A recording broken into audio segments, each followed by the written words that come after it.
ちゃん、もう帰ってきたんだ。いろいろと見て回るつもりだったけど、寒くて嫌に。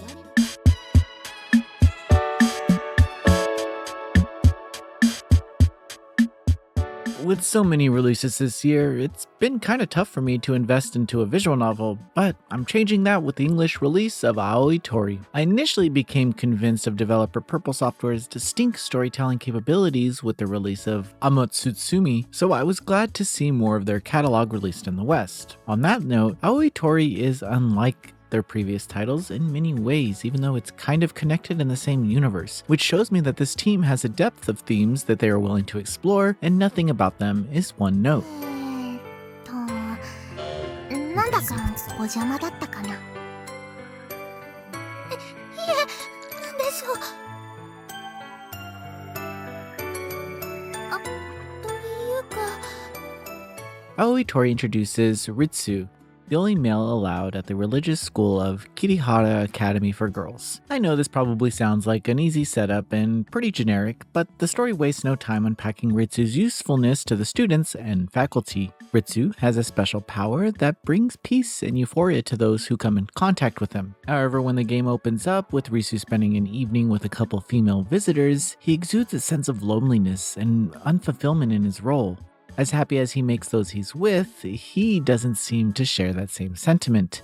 Ritsu is seemingly desensitized by sex at this point, but doesn't really question what he needs to do after revealing that he once lost someone close to him that he ignored. While the theme of guilt would be an easy route for the narrative to lean on, there's a bit more trauma that he must work through of events that he's blocked out of his memories. The way that the story approaches sex in general evolves across each route, but it changes based on the breakthroughs that Ritsu overcomes. Everything changes after Ritsu receives a phone call from the devil. Yeah, this game gets into more fantasy elements. You see, Ritsu can't leave the school grounds because demons are drawn to him for his powers. This area of the story is explored throughout the main route, but after the phone call, he meets a vampire named Mary Harker, and his worldview is changed forever. Although I enjoyed the overall premise, including the introduction of the main heroine, Akari, there are some issues with keeping the reader's attention. The tone in conversations can be all over the place at times, as you go through a pretty emotional charged scene only to witness an overly playful interaction shortly after. This inconsistency made me wish that they had chosen a tone and stuck with it, because I wouldn't have minded them exploring these very adult themes in a mature way throughout the entire narrative.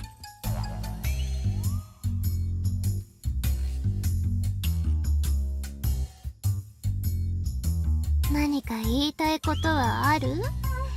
お兄ちゃん。I know I've only mentioned 2 heroines that Ritsu can spend time with, but they're honestly the best ones. Strangely, I'd go as far as to say that Mary's route is better than Akari's. Mary just exudes lead energy, while Akari provides a sense of calm for Ritsu, which is heavily needed following the other routes, to be honest. Okay, so the other romanceable characters are Sayo and Risa. Sayo, I don't know. Can we just say it's complicated and leave it at that?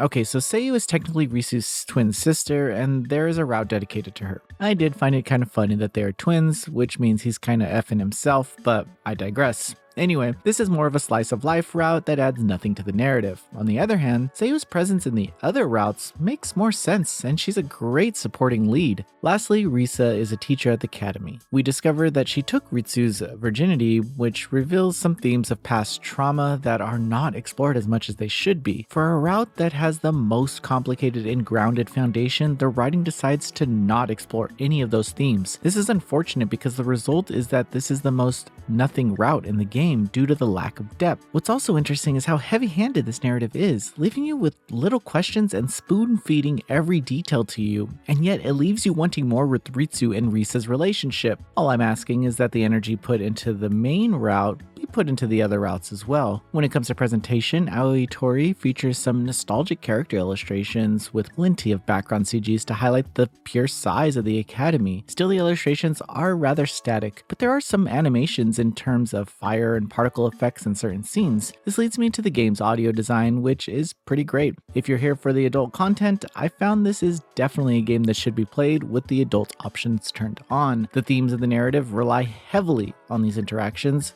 and there's no mosaics in this game. Aoi Tori is a visual novel that appears to explore some very adult themes. While these themes are explored across each route, it really fails to capitalize on the actual tone, often trying to appease the reader with overused story beats and heavy-handed explanations of events. There's also a lack of quality amongst the routes, making me think the main heroine should have been Mary this whole time. Still, I appreciated the mature themes that were explored and the high quality presentation overall. Noisy Pixel is giving Aoi Tori a 6.5 out of 10. Thanks for watching. This video is brought to you by our supporters on Patreon. Noisy Pixel is run by a group of gamers providing independent gaming coverage through news, reviews, previews, and more. Check out our Patreon to help support our continued growth and subscribe to keep up with all our future content.